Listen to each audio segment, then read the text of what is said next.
Members, it's the appointed time. We have a quorum. Welcome to the meeting of the Subcommittee on Matters Relating to the Development of Smart City. Let's first invite the officials to join us.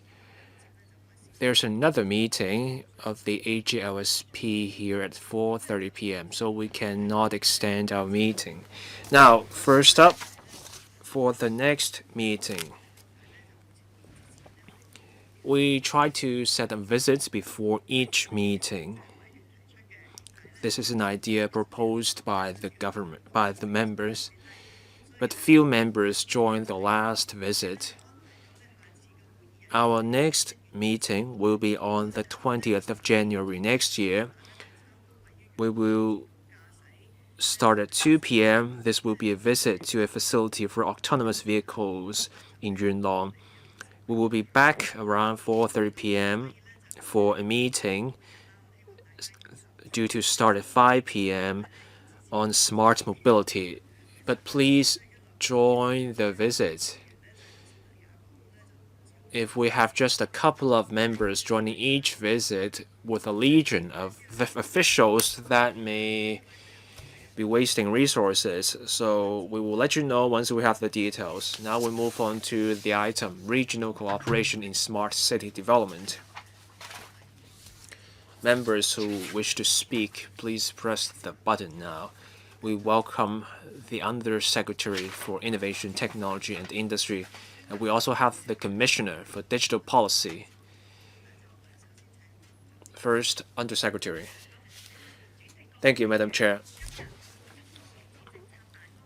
Members, joining me are my colleagues from the Digital Policy Office. We will brief members on the latest position on cooperation, regional cooperation in smart city development. Accelerating the development of smart city is one of the development directions and major strategies set out in the Hong Kong Innovation and Technology Development Blueprint, which came out in December 2022 to enhance regional cooperation synergy and also to make better use of innovation technology and information resources.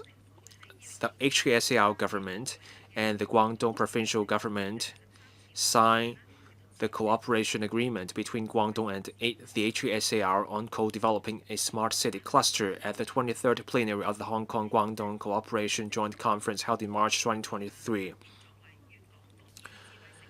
The Guangdong government's authority also took the lead and works with us.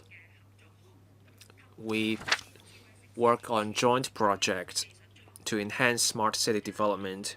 We work on a number of areas: smart city development, stronger collaboration in regional development to create a pleasant, livable, and international competitive smart city cluster.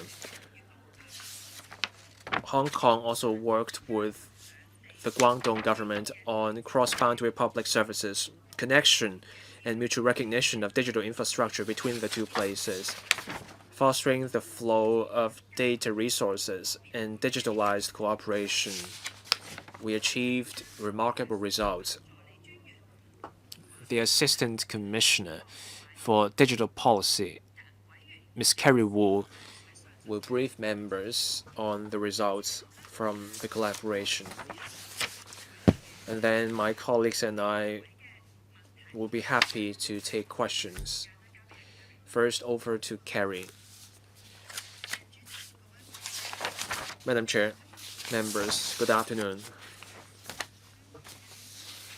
I want to brief members on the latest position of Hong Kong's work in regional cooperation in smart city development. In March 2023, at the 23rd plenary of the Hong Kong-Guangdong Cooperation Joint Conference, Hong Kong signed the cooperation agreement with Guangdong. In three areas: integration of data resources, mutual recognition of digital infrastructure, and collaboration, we reached a deal. So this agreement means we set up the expert group on co-developing a smart city cluster. Our projects include cross-boundary public resources, connection and mutual recognition of digital infrastructure between the two places, cross-boundary public services, and also fostering the cross-boundary flow of data resources, as well as promoting collaboration on digitalization.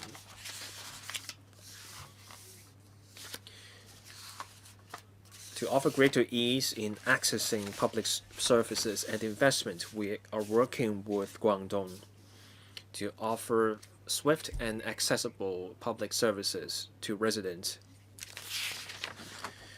We signed a cooperation agreement on cross-boundary public services. We rolled out a thematic website and also a service area on these services. They now cover more than 150 services. To provide greater ease to businesses and residents in the rest of the GBA, starting from February this year, we have set up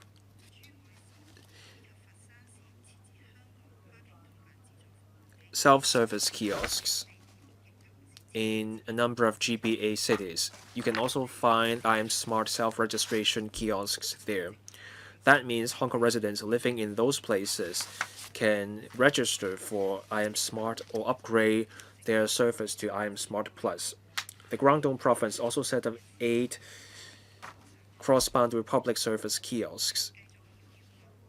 So that's to make life easier for Guangdong residents in Hong Kong. We will continue to work with the authorities to step up collaboration. There will also be more self-service kiosks and self-registration kiosks.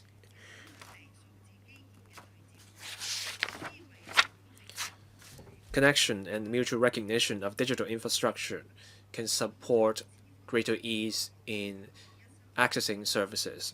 We have connected I'm Smart with the unified identity authentication platform of Guangdong province. This means people can log on to the Guangdong platform and Yueshengshi via I'm Smart.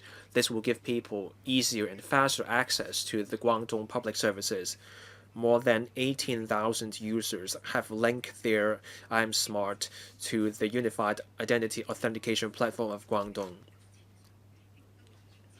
In terms of logins, more than 230,000 log-ons have been recorded.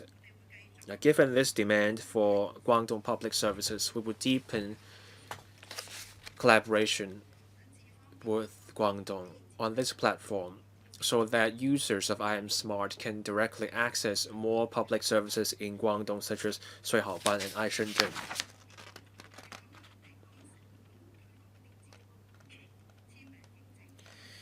Guangdong and Hong Kong have also put in place the mutual recognition of electronic signature certificates.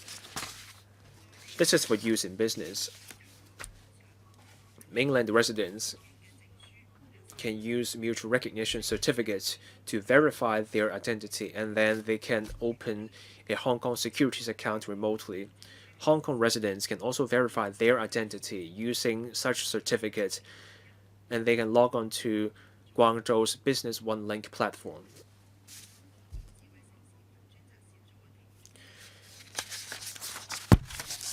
One of the tasks of the expert group is to explore more applications of smart applications.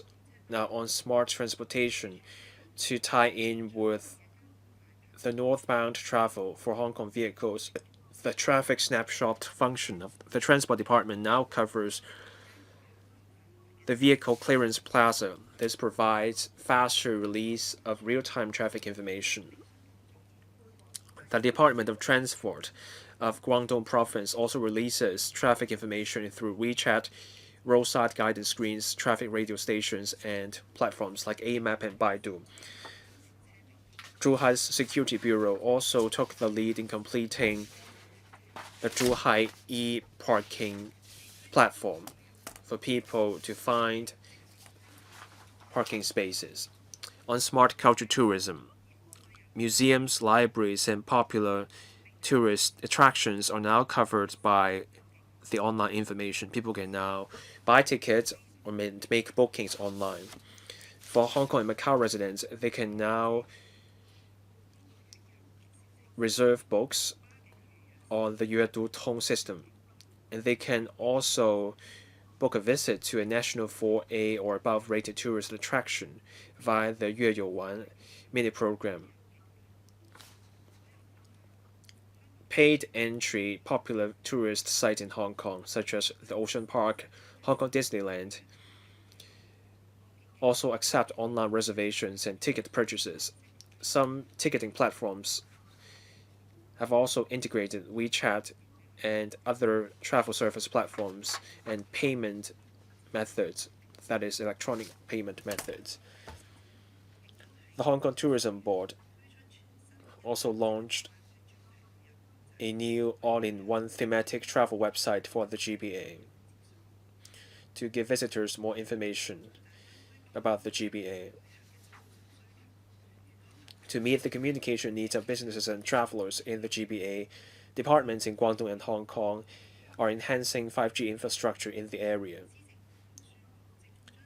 The 2022 policy address announced plans to amend the Telecommunications Ordinance and guidelines so that new buildings would reserve space for telecoms facilities. These amendments took effect on the 1st of October this year. We have also opened up 1,500 government premises and over 400 smart lampposts for telecom operators to install 5G base stations. This is to speed up the building of a 5G network coverage. At the same time, work is also going on in the 5G infrastructure of 17 mainland GBA cities to meet the gigabit city standards. OFCAR has also completed the 5G works to expand our network. In November this year, OFCAR completed 2 radio spectrum auctions. This will speed up the development of our 5G network in terms of speed and coverage.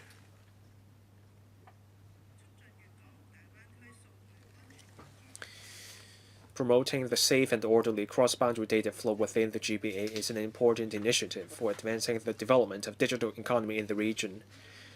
Last June, the Innovation, Technology and Industry Bureau and the Cyberspace Administration of China signed the Memorandum of Understanding on facilitating cross-boundary data flow within the Guangdong, Hong Kong, Macau Greater Bay Area, and also jointly launched the GBA Standard Contract Facilitation Measure. So the pilot scheme started. This simplified the compliance requirements for the cross-boundary flow of personal information. This measure covers a range of areas: banks, credit referencing, and healthcare. The pilot scheme has been working well and well received by the sector. The policy address this year proposed expanding the facilitation to other sectors. The DPO also announced that starting from the 1st of November this year, all sectors can take part in this measure and adopt standard contract. This can speed up the flow of personal data. And this means more measures can come out to offer people and businesses greater ease. To raise awareness of the standard contract, the DPO will promote such standard contracts through a number of channels. There will be briefing sessions and seminars. We will also do press interviews to encourage people and businesses to get involved and adopt the standard contract. On the 10th of December, we held an online and offline briefing session. We introduced the standard contract to more than 200 participants. On collaboration and exchange on digitalization, in September 2023, the Guangdong Software Industry Association and Cyberport held an exchange event. In December last year, the 12th Guangdong Hong Kong Cloud Computing Conference and the 7th GBA Guangdong Hong Kong Macau ICT Conference were held.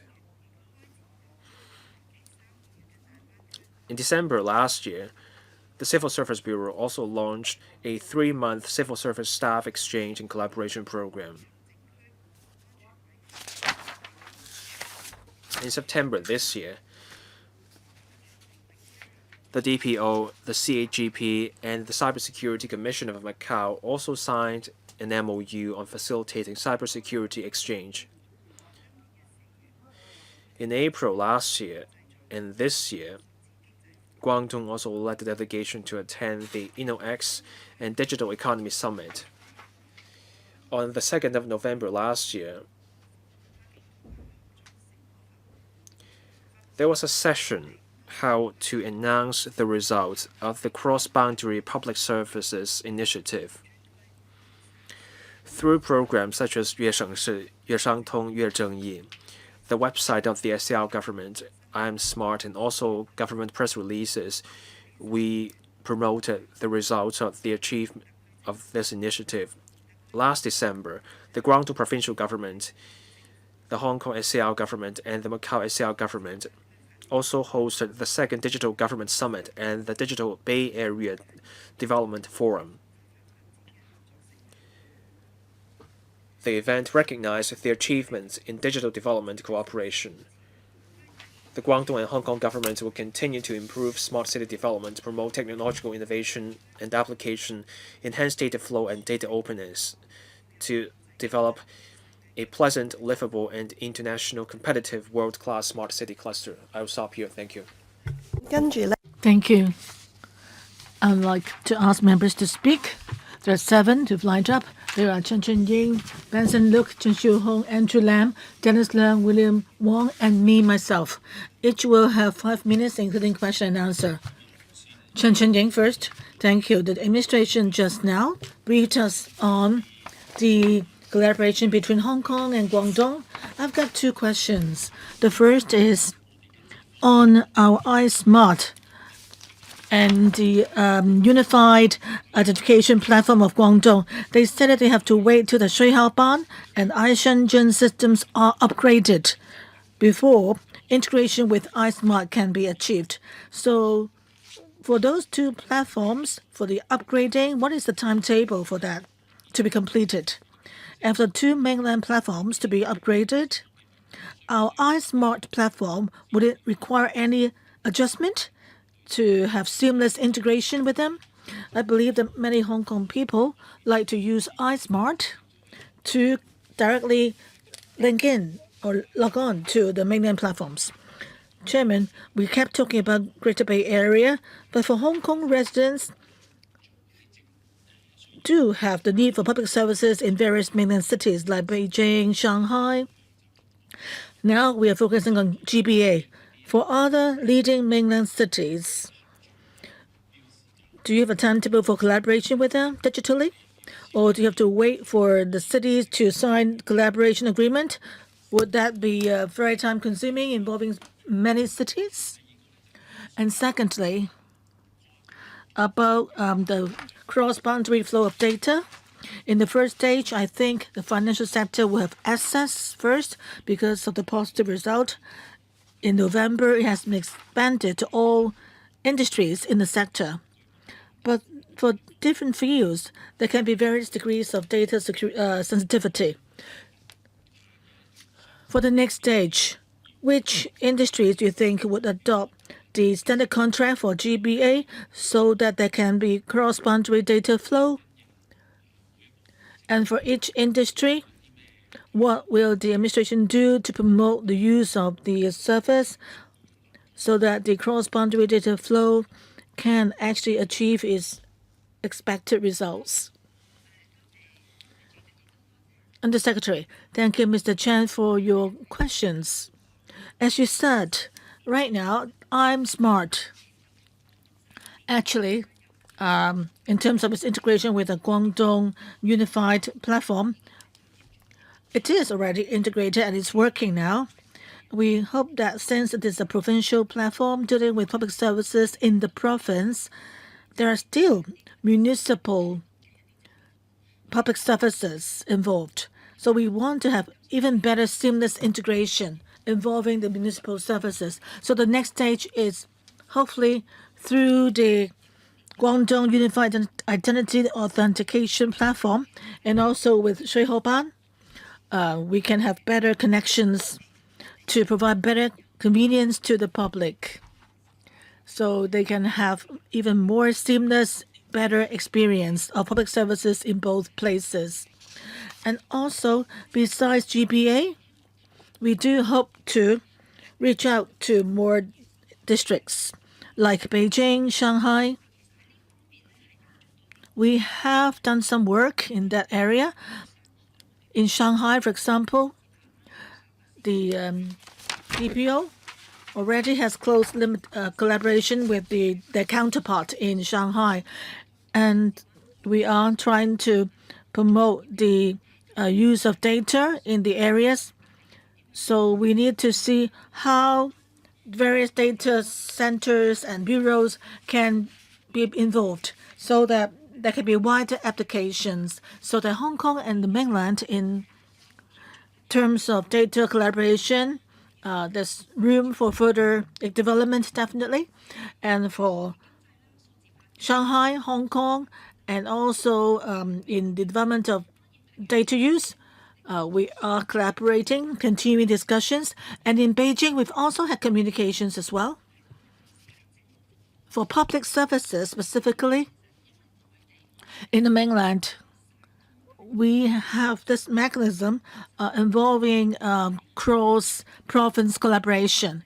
In Hong Kong, in the two special administrative regions, Hong Kong, Macau, we have the mechanism called the cross-boundary collaboration. So we will, through the cross-boundary mechanism, to liaise with Guangdong, and then hopefully beyond Guangdong, we can use the platform over there to tap into collaboration mechanisms in elsewhere in China. So we want to make better use of the Guangdong platform. For data flow across boundaries, you can see that within a year, less than a year, basically there's been a breakthrough. We got the overwhelming support of the Cyberspace Administration, and we also have a early and pilot implementation arrangement for 3 projects. And we also managed to expand the arrangement to all industries in Greater Bay Area. In the future, going forward, for different industries, they may have their own data, specific data. We will try to reach out the cross-boundary collaboration for that. For some business data, actually, many of them would be covered actually by our collaborative efforts. Next one is Benson Look. Chairman, I'm more concerned about the development of 5G. In the paper, I can see that the SAR government has implemented the various measures to enhance 5G development as announced in the 2023 policy address. For example, the subsidy scheme to extend 5G coverage in rural and remote areas consultation has begun. Our association since 2021, we wanted to expand 5G coverage to the new territories. There are chances, but we need to understand that with the commencement of the development of the northern metropolis, many remote and rural areas, they are no longer remote and rural. They will become a center for collaboration between Shenzhen and Hong Kong. Earlier on, at the subcommittee meeting, I raised concern about the fact that when a frequency spectrum auction is up, it will take 5 years for 80% of the 90% of the rural areas to be covered. The administration now is consulting the sectors concerned. Can you let us know among the sectors what are their concerns or difficulties that they have faced so that we can help them through the government so that the so-called rural and remote areas near the northern metropolis can be covered by 5G? That's question 1. The second question is about 5G as well. Paragraph 17 in the paper says that the SAR government has also enabled mobile network operators to complete the installation of 5G base stations at various venues, including Hong Kong Convention and Exhibition Center, mega event venues, Asia World Expo, and so forth. So the 5G network capacity has been enhanced over there. Several years ago, the marathon is destination point in Victoria Park. There used to be bottleneck in the network, but now even in the Trail Walker event, with a mobile network provider, the network connection has been improved. And by the end of this year, we will have the firework countdown over Victoria Harbour. And in March next year, the Kai Tak Sports Park will be open. So can you ensure that the mega event venues, including the Kai Tak Sports Park, will have seamless 5G network connection? Who would respond? Under Secretary. Thank you, Mr. Look. On the 5G network, let me take you through on what we have done in terms of 5G development. We mentioned that we have extended the network coverage to rural areas, and that is an important part of our work. And besides reaching out to the remote areas or villages, there are also some upgrades. For example, the government venues, it will be open to mobile 5G providers, charging them just nominal rents and charges. And also we will set up a mechanism to provide convenience for operators to provide network through smart lampposts and other venues. In 2024, we have amended the law, including the telecommunications ordinance, to ensure that new and redeveloped designated buildings will need to reserve space for operators to install mobile network service, providing service to the users. And now, actually, our coverage is involving 80% of the private buildings now. There are a lot of large-scale public venues in Hong Kong, and the telecommunications office is actively coordinating with the network providers to sort out the vetting procedures, whether it's at a convention and exhibition center, Asia World Expo, or Victoria Park. At any venues of large-scale activities, the 5G network capacity and installation, as far as I know, the telecommunications office and various government departments and the service providers have joined hands closely in that regard. And this is an important part of developing a smart city. Therefore, the Hong Kong government will put all its weight behind the development of 5G. The telecommunications office also has expanded 5G network to rural areas. There's a subsidy scheme which is under consultation now with the sector, and we are receiving opinions and will further make amendments as needed. I know various venues have been upgraded, but Kai Tak Sports Park is really important. I hope that you can also perform tests on whether the 5G network is smooth and working well. Mr. Chen Xiuhong.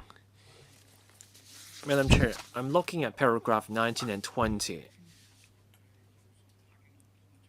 I welcome the progress in the cross-boundary flow of data resources between Hong Kong and the mainland. Last month, I heard that this GBA standard contract expanded in scope to cover the 9 mainland GBA cities and all industries in Hong Kong. Individuals and businesses can voluntarily adopt this standard contract. The cross-boundary flow of personal data in the GBA is an important step. This means greater ease for people and businesses. This can also foster business integration in the GBA. On different occasions, the Commissioner for Digital Policy told me this standard contract is an administrative measure. The principle here is voluntary in nature, and that's subject to the personal data privacy protocol here. Hong Kong residents have a concern. How do we protect the data of Hong Kong residents in the mainland? How do we ensure the flow of personal data is in line with personal data privacy laws? On the measure about the GBA standard contract, the facilitation covers the 9 mainland GBA cities and Hong Kong. Data flowing between Hong Kong and those mainland cities will be covered. When we talk to the Cyberspace Administration of China, we reached a consensus in protecting personal data.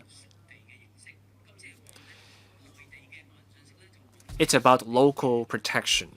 This means mainland data will be protected by the mainland rules. And when those data leave the mainland, that will also be covered by the mainland laws. In Hong Kong, the data will be protected by the Personal Data Privacy Ordinance.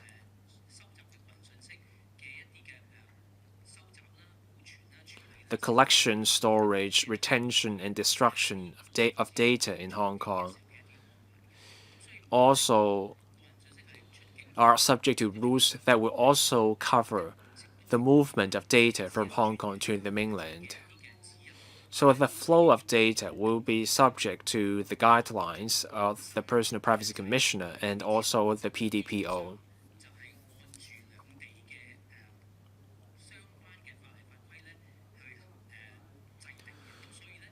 The guidelines are made based on the privacy laws in Hong Kong and in the mainland. The clauses in the standard contract are in line with the mainland and Hong Kong laws. The contracts are business contracts. Parties that enter into the contract voluntarily comply with the requirements.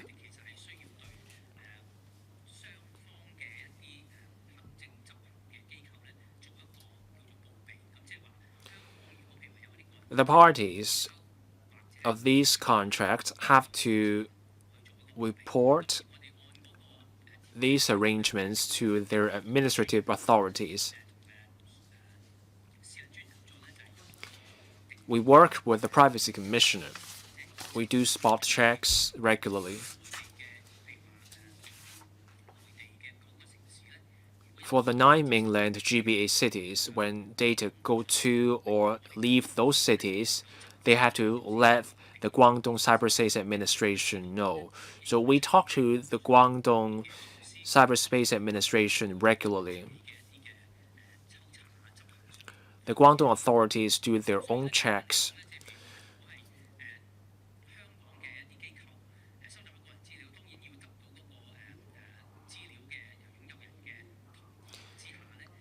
Entities in Hong Kong first have to get the consent of the data subject before the data go to the mainland. The Hong Kong entities have to follow Hong Kong's Personal Data Privacy Ordinance. The Privacy Commissioner also has the right to do checks. When irregularities are found, we follow up on the case.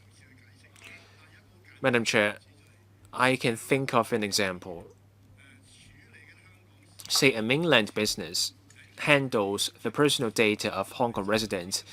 If something goes wrong or the mainland entity mishandles the data, will Hong Kong's Privacy Commissioner be able to enforce Hong Kong's Personal Data Privacy Ordinance against this mainland entity? Will the mainland's Cyberspace Administration take actions equivalent to what you see in Hong Kong's privacy laws? Can I offer the member a response? Now, when irregularities are found in the cross-boundary flow of data, the authorities on both sides investigate the matter. So when an entity sends data from Hong Kong to the mainland, Hong Kong's Privacy Commissioner will have the power to take action, because when this party signs that contract, that party makes a pledge. Hong Kong's Privacy Commissioner will be able to look into that company. The mainland is the receiving side in this case. When someone breaches the standard contract or fails to protect the data, Guangdong's Cybersecurity Administration will also be able to look into that company. So each side regulates what goes on their side. Mr. Andrew Lam. I have a couple of interrelated questions. First, it's about the GPA standard contract. I've seen rapid progress. I welcome this. I want to ride on the response given by the Undersecretary to Mr. Ronnick Chen a moment ago.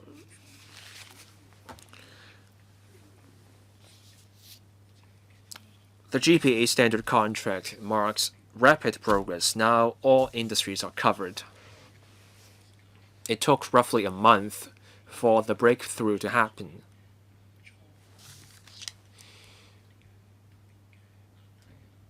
Have we noticed any particular struggles based on the feedback from industries in relation to the standard contract? Now, on the industry data, the government said it is following up. Non-sensitive data are covered, so I want to dig deeper.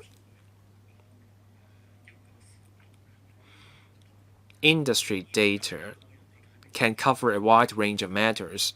I could be wrong on this, but industry data can cover individuals and businesses.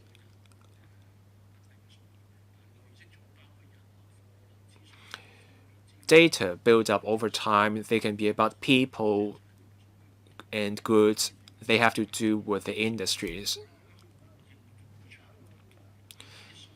Now, on application, once you have the data, that data builds up. Who owns the data? Are there plans to promote the integration of such data?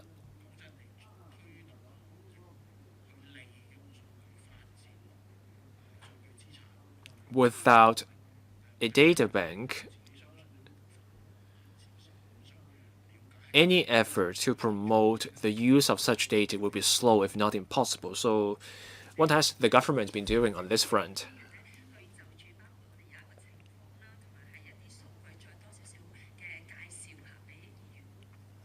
The Commissioner can tell us more about that point.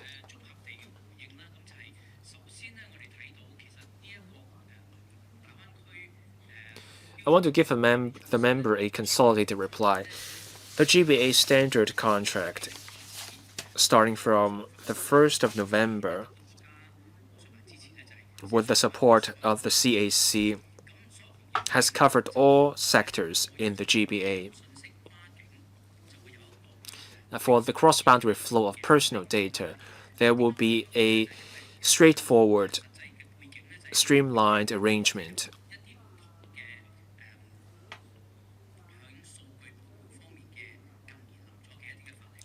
The mainland has put in place legislation in recent years on personal data, and even covering other forms of data. For important data, there are rules on what you do when the data leave the mainland. Personal data are one of the key categories. We talked to the CAC. When data are designated as vital data, authorities need to come up with a way to vet applications for the data to leave the area. General industry data are not covered by these rules. Personal data are always covered. Based on what we learned and our dialogue with the CAC,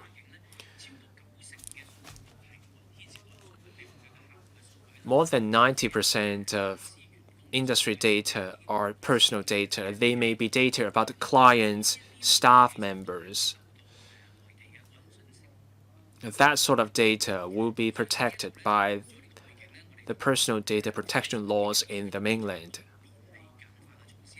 So the CAC offer this streamlined arrangement when industries need to move data across the boundary, and that data are personal data. They can follow the GBA standard contract. The streamlining comes in three ways. First, the departure of personal data from the mainland. There is no more cap on personal data leaving the mainland. Once you exceed 1 million, you cannot follow the standard contract. You have to go for more complex options. You have to go through assessment and vetting. And that's a major obstacle for businesses. Second, in the privacy assessment, the GBA standard contract follows the practice of general business assessment.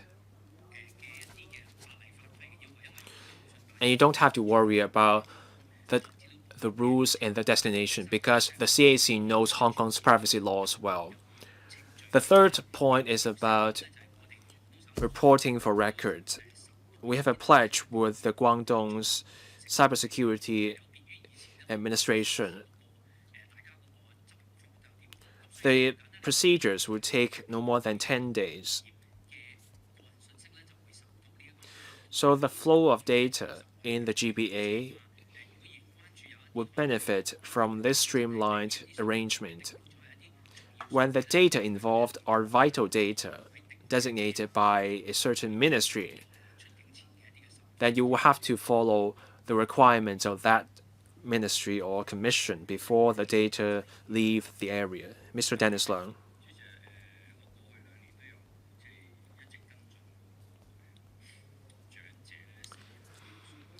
Now, I've been following up on the matter of seniors using digital technology. On the 5th of December, we released the findings of a questionnaire.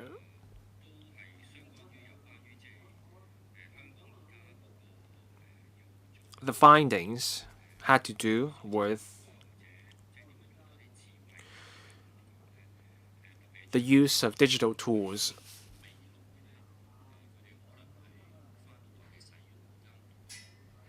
When seniors go to the mainland, they will need to use services. When the government handed out electronic consumption vouchers, we looked at the situation and we have been following up on the situation.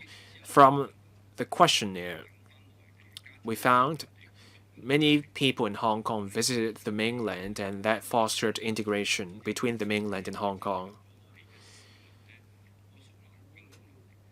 The applications rolled out by the HKSL government also led to an increase in the digital literacy of people, and people also use technology more often than cash now. More people now go to the mainland for medical services or development. But seniors remain hesitant to use digital tools. So, do we have ways to make seniors more confident? Now, for cross-boundary public services, there are service terminals. Can we set up those terminals in Hong Kong too? For seniors or other people who are not tech savvy, can we help them become better at using the technology? Seniors struggle with their mobile phones, or their mobile phones don't have a data plan. I don't think that kind of terminal costs much. There are self-service kiosks. You can find them in banks.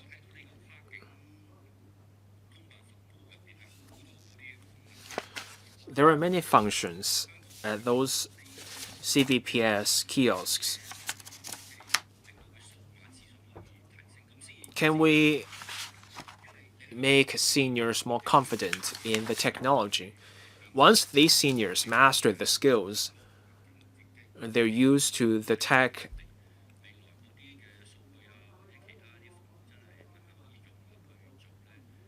then you will see greater integration. So can the government tell us about their plans? Thank you, Mr. Leung. I think he pointed out an important point that about how we can enhance seniors' ability to use digital services and also have better digital literacy. That's something that we care about. Therefore, through the GPO, DPO, and also our bureau, we have launched various initiatives, including reaching out programs, under which we'll work with various NGOs to help elderly people in the community how to make better use of digital technology, including going online to obtain cross-boundary services or to know about how to use various apps. Members may have noticed that just last Friday, we launched a plan which is funded by our Social Innovation Fund to promote integration of elderly people in digital use to train up the skills of elderly people. More than 10 NGOs have received subsidy from us at the community level to actually help elderly people make better use of digital services to meet their needs. And as members said, many of the elderly people, they would go across the boundary to make applications or for medical purposes. I think through our various networks, with our strengthened and targeted services, we can help the elderly people better how they can improve their skills and find the services they need. Wong Can Fei next. 3 questions. The first is now on the mainland, lots of government services would use the Weixin mini program to have, as long as you have authentication in Weixin, then people can have access to various government services. Or, for example, the Yue Sheng Shi is a system that uses the Weixin mini program. And once people have logged into the program, then they can pay taxes or use all sorts of social services. For Hong Kong people, well, many of them go to China a lot, and they're very familiar with the use of the mini program. So will the government consider such mini programs to help Hong Kong people have one more option in using government services here, and also make it more convenient for mainlanders when they come to live or for tourist purpose can make all sorts of references. And in paragraph 9, it mentions that as of November this year, over 18,000 users have linked their accounts to the Unified Identity Authentication Platform of Guangdong Province accounts via IM Smart. And there were over 230,000 logins to the platform. That is 12.7 times per person. According to estimate, in Guangdong, the number of Hong Kong people living there in 2023 numbered at about 500,000. So 500,000 of them, only 18,000 users have linked their accounts. So that's just 3.6%. That seems to be quite low. Why is that the case? Has the government found out why Hong Kong people living in Guangdong wouldn't link their accounts to the system? And have you thought about how to increase the patronage? My third question is, and the smart city cluster the expert group responsible for promoting the joint use of data and digitalization between Hong Kong and Guangdong. And in Hong Kong and Macau, in 2017, it already collaborated with mainland companies, signing agreements to build smart city. Even though Hong Kong has announced its Smart City Blueprint 2.0, we haven't yet any planning for City Brain. Will you consider accelerating your work so that Hong Kong City Brain can be developed more quickly? And you also should think in advance how we can have better connections with the mainland systems rather than waiting till the City Brain is completed, because that would make things more difficult by then.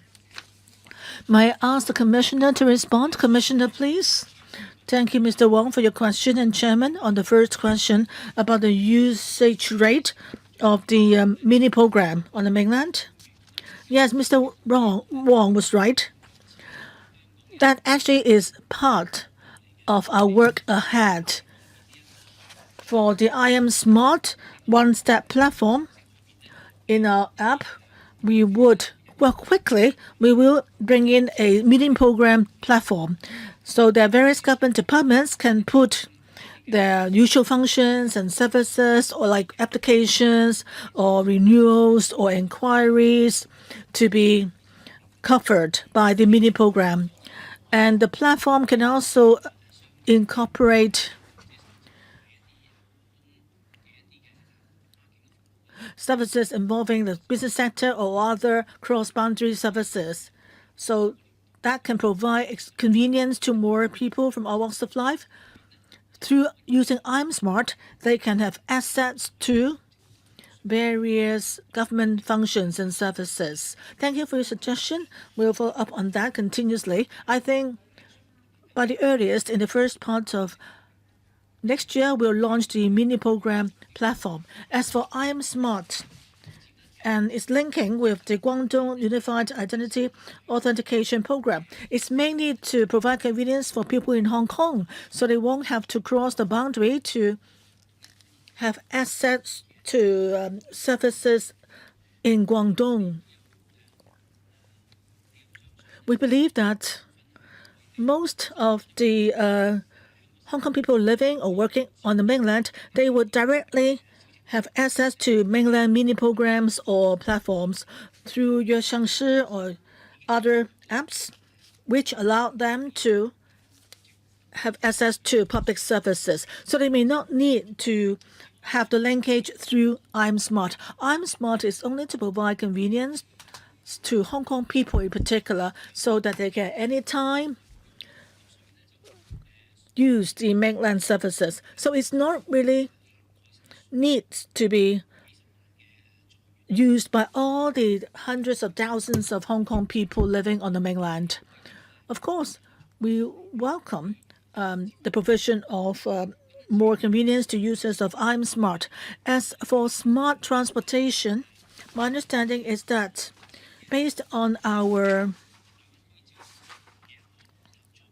collaboration agreement on the smart city cluster with Guangdong, I think Guangdong transport bureaus are looking into the sharing of data and dissemination of information. We'll continue to follow up on that.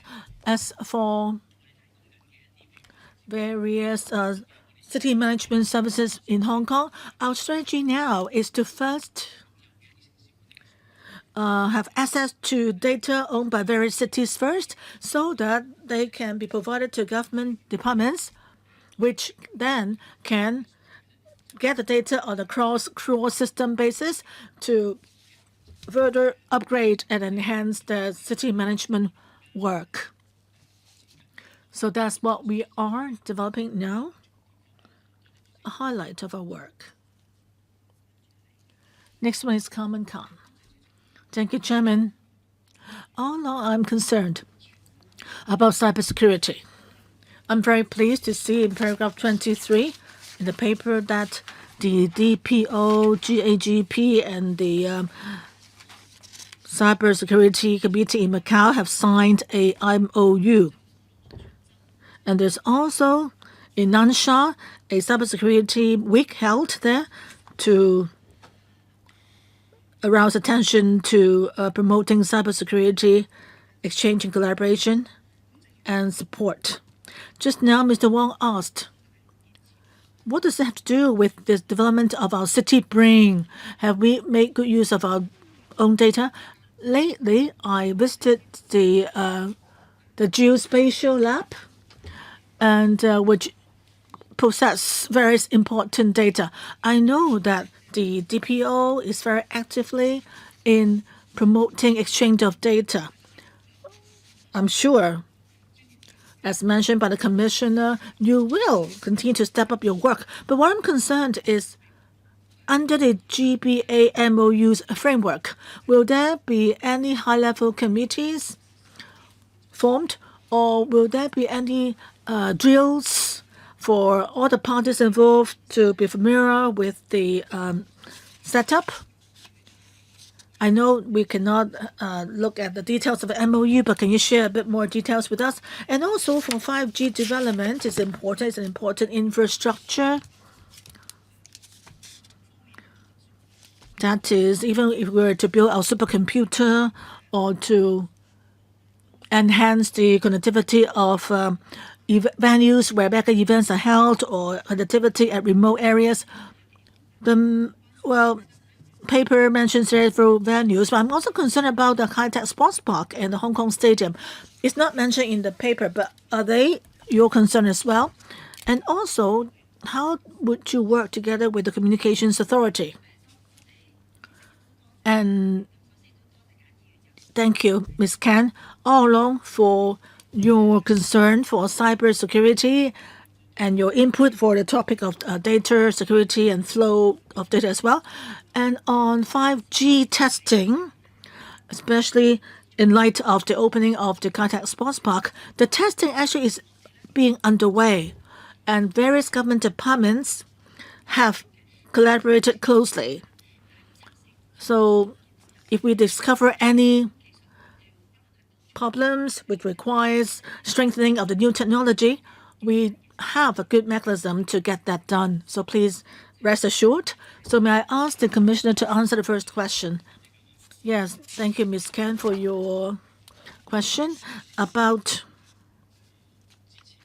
earlier on in September when we signed the MOU with DPO, CAGP, and the Macau authorities. It is a framework which allows us to regularize the setting up of joint efforts in the three places. We're most concerned about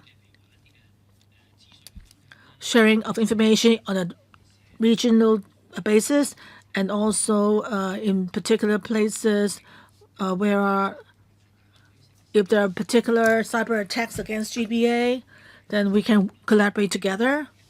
And also we can have technology exchange. As Ms. Ken mentioned,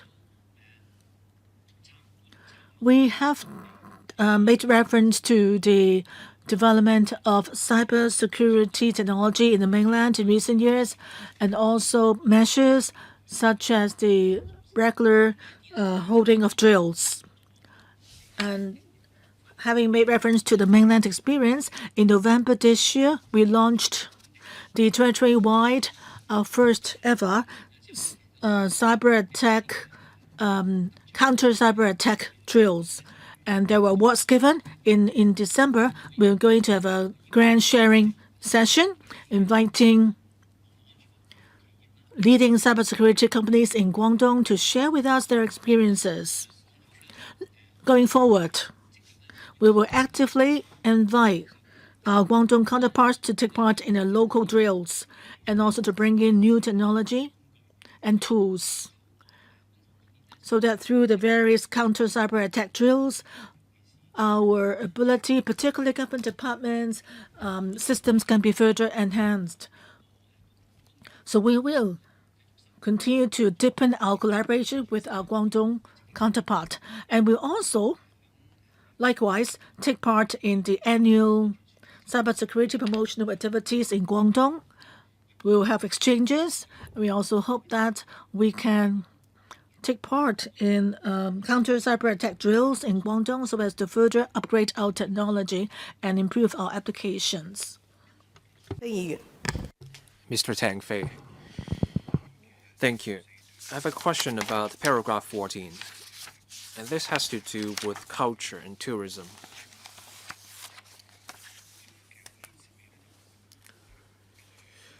This can cover a broad range of things.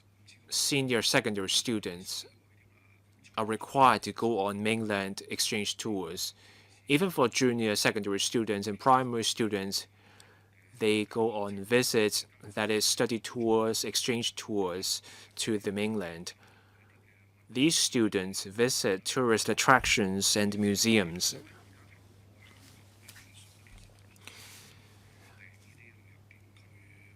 On WeChat in Hong Kong, people are supposed to be able to book visits to those places. Those places don't do walk-in. You have to make an appointment beforehand. In theory, you should be able to make a booking on WeChat. I'm not sure if that's because you're using the overseas version of WeChat or whether it's because those attractions are simply too popular with so many bookings. Schools get travel agencies to help them. Let's just stick to Guangdong province for now. When a study tour is about to happen, schools get travel agencies to help book a slot at those attractions. So, in the future, we will have this 月游1 mini program.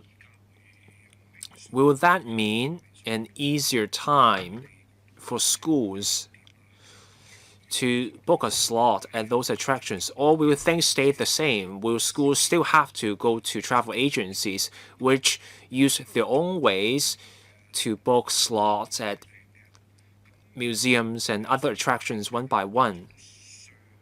Of course, the current approach kind of works.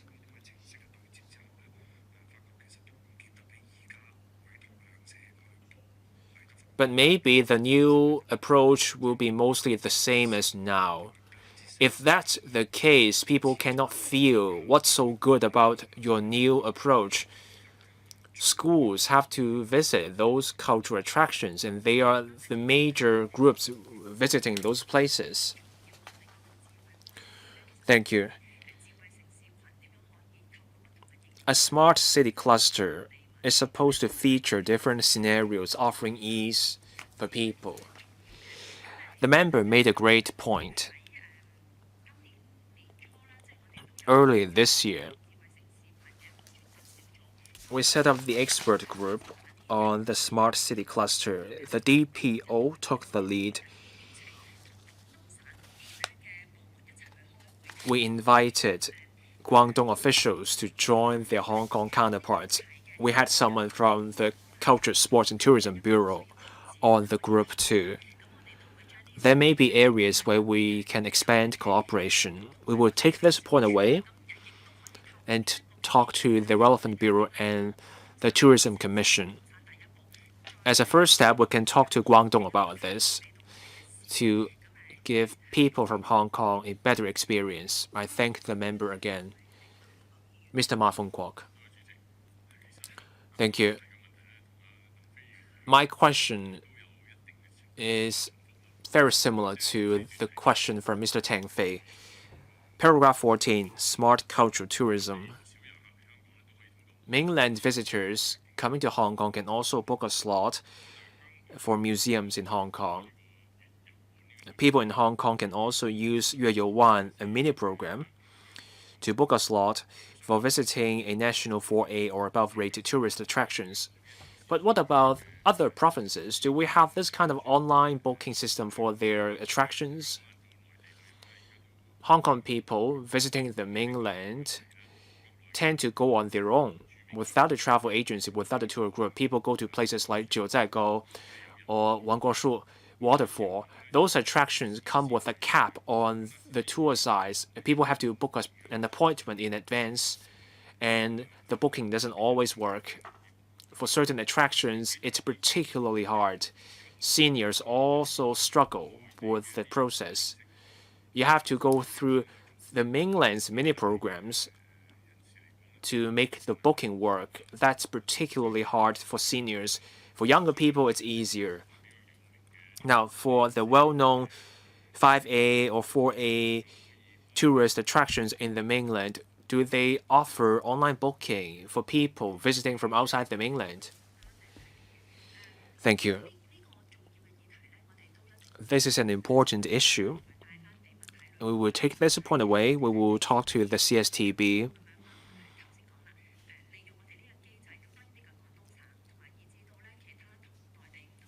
And this involves not just Guangdong province, but also talking to other government authorities in the mainland to give people a better experience. The government and the industry want to give visitors a better experience. We want more visitors here. We also want to make life easier when Hong Kong residents visit other places. We will take this point away and pass that on to the CSTB. I believe they have a blueprint due to come out soon. The CSTB will have different measures and they will be looking into different options. Mr. Holden Chow. Thank you, Madam Chair. I'm running between two different meetings, so I may be asking questions already asked by other members. I have a question about the connection and mutual recognition of digital infrastructure. Now, there is public services, finance, business, etc. People, seniors in particular, are interested in medical services. The healthcare vouchers for elderly can now be used in the mainland. People have also talked about the sharing of electronic health records. So can the government give us an update on these areas?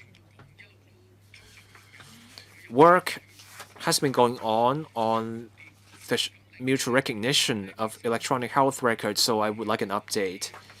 Now, my next point has to do with I Am Smart.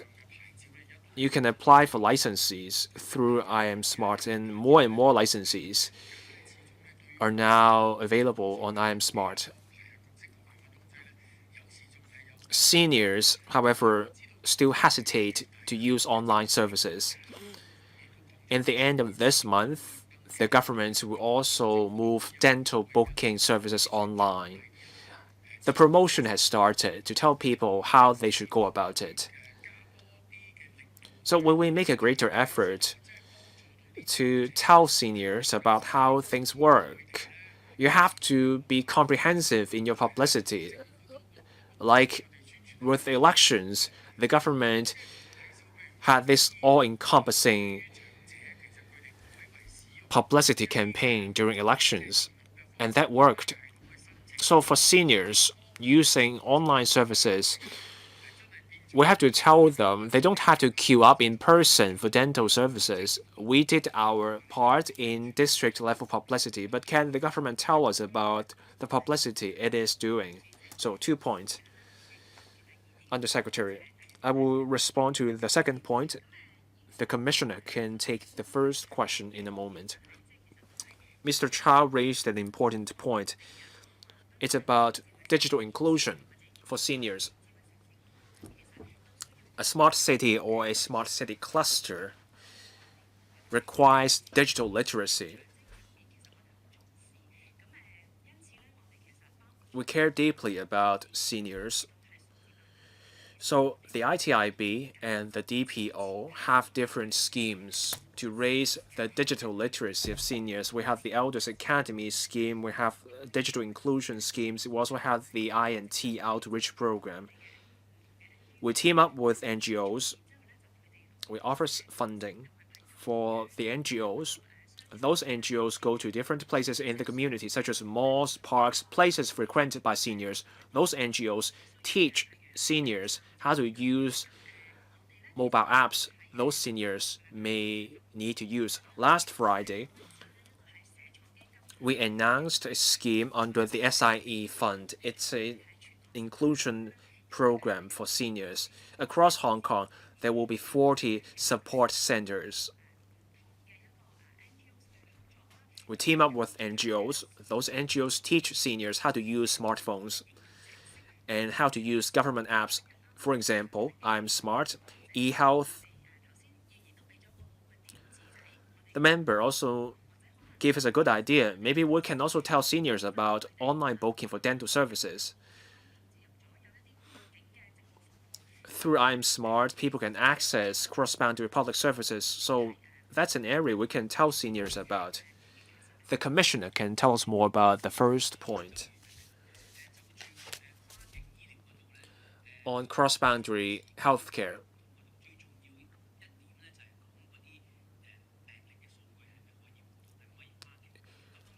the key point is the sharing of health records.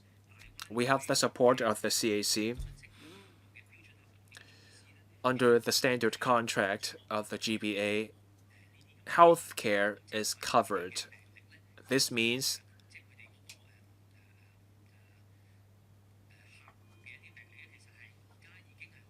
medical records can be shared between medical bodies in Hong Kong and the mainland if they have signed the standard contract. That's to make life easier for people accessing healthcare services. Now, on the e-health system, the Health Bureau is in talks with the Guangdong Cybersecurity Administration about a centralized arrangement.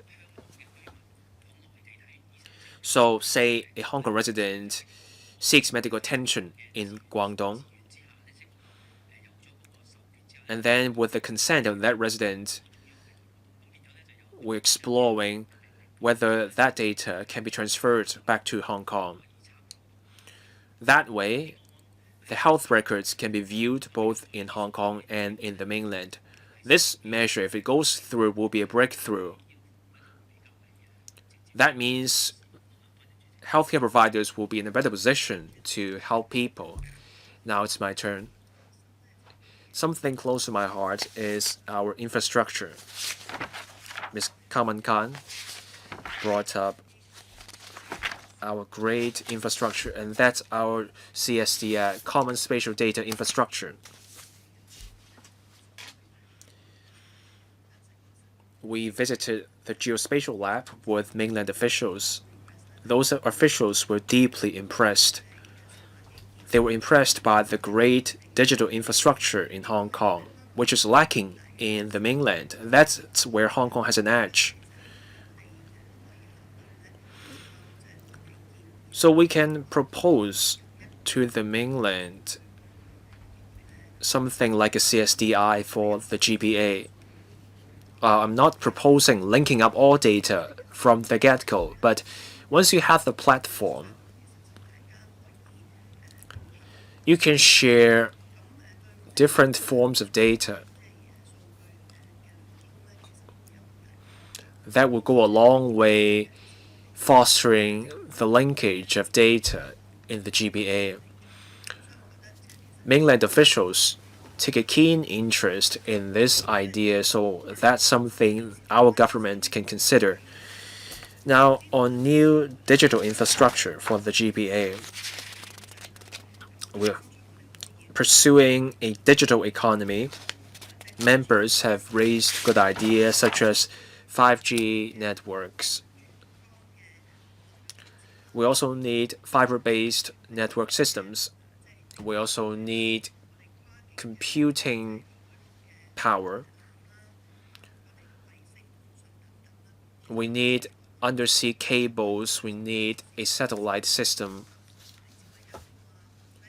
And then for the GBA, we want smart transport. We want a low-altitude economy. All those technologies will be vital for the transport and low-altitude economy. So when our government meets with the mainland, can we make a greater effort towards the planning and the application of such digital infrastructure. Technology advances by leaps and bounds.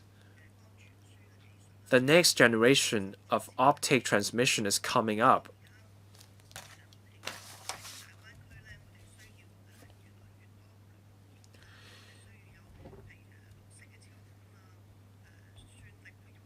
We want green broadband, integration of computing power. So what are the plans for the supercomputing center? What's Hong Kong's role? How do we deepen collaboration? How do we create this a big model, large model for AI? We have to plan ahead, and we have to talk to the rest of the GBA about our respective roles. I came across different businesses recently. The global scene is changing. More and more mainland firms are considering what they should keep in the mainland, what to put in Hong Kong, and what to put elsewhere. Hong Kong needs to move fast in finding our niche. If something can be put in Hong Kong, then we will have to improve our infrastructure to be ready to seize those opportunities. And when we talk about the plans for the GBA as a whole, we have to agree with other cities what to put in each place.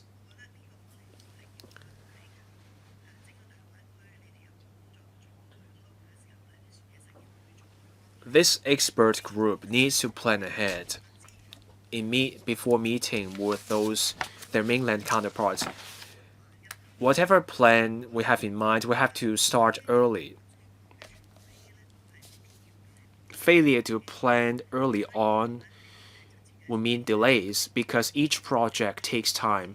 So the top level design needs to start early. We need to work in partnership with the rest of the GBA. We have to complement the other players of the GBA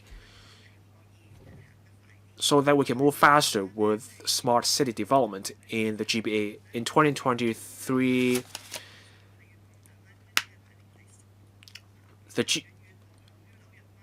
our GBA ranked 10th. We were behind the New York Bay Area and the Tokyo Bay Area. That's because the cross-boundary services are now mostly just public services. Little progress has been made in business connections or services for people.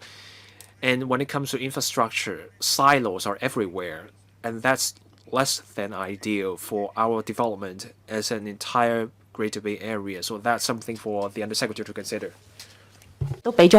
Undersecretary, thank you for your valuable opinions.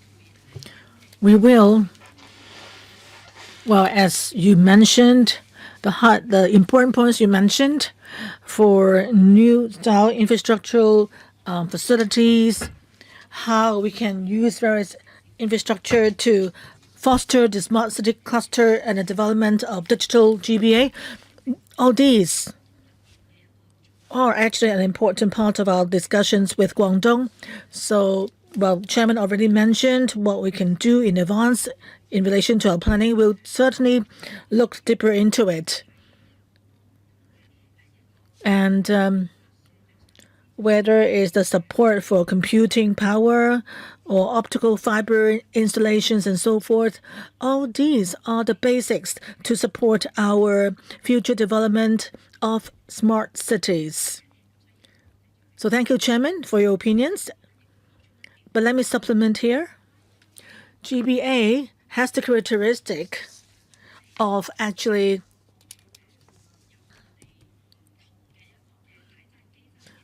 being cities joining together with different systems, social systems.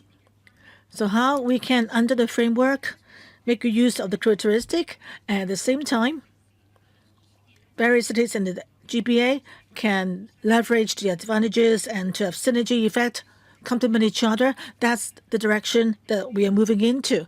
And we'll also liaise with relevant departments to explore how we can do better going forward. Yes, for the entire GBA, collaborative development is very important. Otherwise, we might have infrastructures that are repetitive or overlapping. And so we need to have further discussions, definitely. And government-to-government discussions are very important. Thank you. Chen Xiuhong next, second round. Thank you, Chairman. What you just said right now, I agree. It's well said. Because if you look back at the efforts by the governments to develop a digital GBA, they actually mentioned that Hong Kong, Macau, Guangdong also joined hands in hosting the 15 national games and to step up digital collaboration. An important point is that the three parties will need to optimize the digital provisions of services. And this is not really much mentioned in the paper, but actually the clock is ticking towards the hosting of the national games. So if we want to create a good digital infrastructure, we need to step up our work. As mentioned by the chairman, we should not just work on our own or in silos. Okay, a concrete question.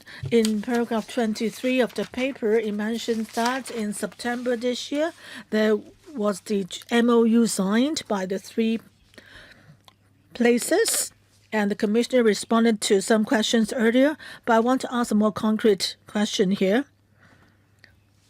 Data flow of the three places involves transfer of data across cyber systems of the three places. So there is also then, understandably, the risk of cyber insecurity. And cybersecurity standards vary among the three places.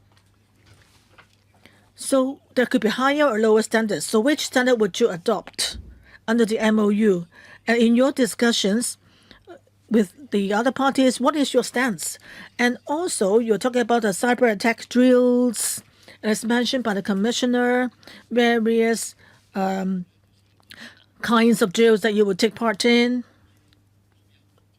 Would all the drills be held separately, or would you consider having joint drills? Commissioner, please. Thank you, Mr. Chen. Just now you mentioned about the national games and the preparations being done. The DPO, well, actually has our own division of labor for the Hong Kong side, all the data infrastructure for the Hong Kong side, and the connectivity between various support systems will be our responsibility. So we are actively working on that. This is an important task for Hong Kong, and it also involves the transfer of local data, for example, security checks information, staff information, and also results of games information, and live broadcasts information to be transmitted safely and orderly in accordance with the requirements of the national games to be transmitted to the central system. So that involves a kind of infrastructure, and we already have the main work being undertaken for that purpose. And we're also carrying out testing. Besides individual matches held for testing, we also have separate testings. So please rest assured we're actively doing the work needed. And the organizers also hope that through the participation of the public in the national games, in the three places,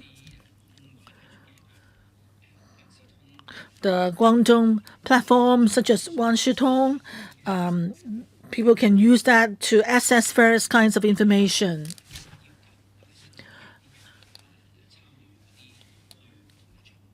And for participation in various matches, the Wanshitong platform can be utilized. And we also carry out testing for that purpose as well. And that's the work in preparation for the national games. As for the MOU signed with Guangdong and Macau, the cybersecurity collaboration agreement, it actually does not include any interface of systems. So each side would handle their security needs of their system on their own. In terms of technology exchange or the actual operations of drills and related experience sharing. So as I said in reply to Ms. Khan's question, we will actively seek to actually invite mainland cybersecurity companies to take part in local drills using our local platforms so that our public systems, services, and platforms can be covered by the drills. And our cybersecurity companies, departments, or operation providers can also take part in the similar drills in Guangdong using their systems and platforms. Whether we'll play the role of a red or blue team, well, it remains to be seen. But we will focus on technology exchange and applications of tools. It won't involve any exchange of data. Second round, Common Ken. Thank you. In light of what you just said, at the end you said, for public services in Hong Kong, Guangdong, Macau, I need to compliment the Bureau for having done all the work. And in 10 and 11, paragraph 10 and 11 of the paper, it says that if with the upgrading of the Shenzhen systems and Guangdong systems, then the IM Smart platform can actually allow its users to have connectivity with Shuihaoban and Shenzhen for public services. And in paragraph 11, it mentioned that besides public services, as as more people go to GBA and also have more business dealings, financial interactions with GBA, so it's important for us to improve connectivity with those sectors. So besides connecting with the public services, we need to do more and be realistic. To be realistic, we really don't use much of the service. Like in 2016, since then, there have been Hong Kong users using the Unified Identity Authentication Platform of Guangdong and also allowing mainlanders to open up security accounts in Hong Kong. And in 2023, people can also make use of the having their identity verified through the Hong Kong Post Certification Authority. So can we use this chance to upgrade and expand the assets to financial sectors and business sectors? Now you're riding on the Hong Kong Post service, but it's not convenient enough. I made this request earlier on. I think we need to actually expand the services. Is it because the current legislation limits our expansion of the online services? Thank you, Ms. Ken. Thank you, Ms. Ken, for your support for our development of cross-boundary public services. To be clear, at the provincial level, we have linked up with the Guangdong platform to allow Hong Kong people to have access to Guangdong public services. But at municipal levels, they have their own one-step platform. Like Shuihaoban caters to the provincial level, and Shenzhen, the Shenzhen service is at the municipal level. But we will actually broaden the connectivity with various platforms. As for financial connectivity, for financial to personal service, we have a platform that allows people from various sectors to verify their identity through iSmart and take part in financial services. But for other platforms, we need to try to get a collaboration of the Guangdong province. And for commercial and financial collaborations, as mentioned in the paper, we're actively developing our business version of IM Smart that's under design, and we have actually considered the ID verification for business purpose, so that when the platform is ready, we can boost the provision of cross-boundary financial services. As for cross-boundary services involving financial or commercial interactions, it also requires collaboration between both sides. And an important infrastructure is that the data must be accessible by other side. So as I said, based on our study, cross-boundary transmission of data, more than 90% involve personal data. So we have the GBA standard contract in place, which can provide great convenience for both sectors to engage in cross-boundary data transfer. Let me give you an example. We have implemented for a year now, involving 50 enterprises. We have signed up to a cross-boundary data transfer contract. They involve banks or credit rating agencies or medical organizations, insurance companies, and so forth. And our service can allow them to provide cross-boundary services to residents in both places.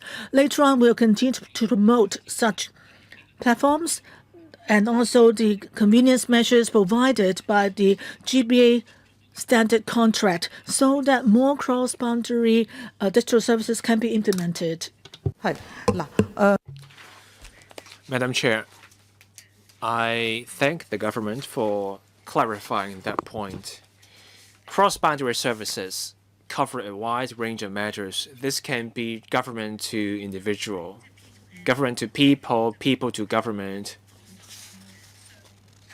or people to merchants. That's P to M, or you can do it the other way around. That's M to P. Paragraph 11. When you use the data, cross-boundary data movement is involved. Now, you have verification of identity, and then you have e-signature. Just like what you do with filing a tax return, you don't have to sign it in person. You can use a digital signature by entering your ID or use your PIN. You enter the PIN, that's your electronic signature. With that signature, a business can verify the identity of people. Doing electronic signatures will make life easier than just having cross-boundary data flow. Thank you. Ms. Khan made a good point. We want to use I Am Smart as a way to verify identities.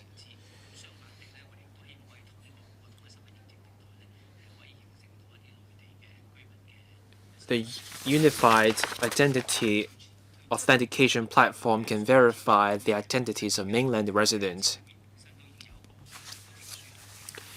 I'm Smart already offers a digital certificate for the purposes of electronic signatures. If the mainland needs, or rather offers, such signatures, we can try to connect our I'm Smart platform with the mainland.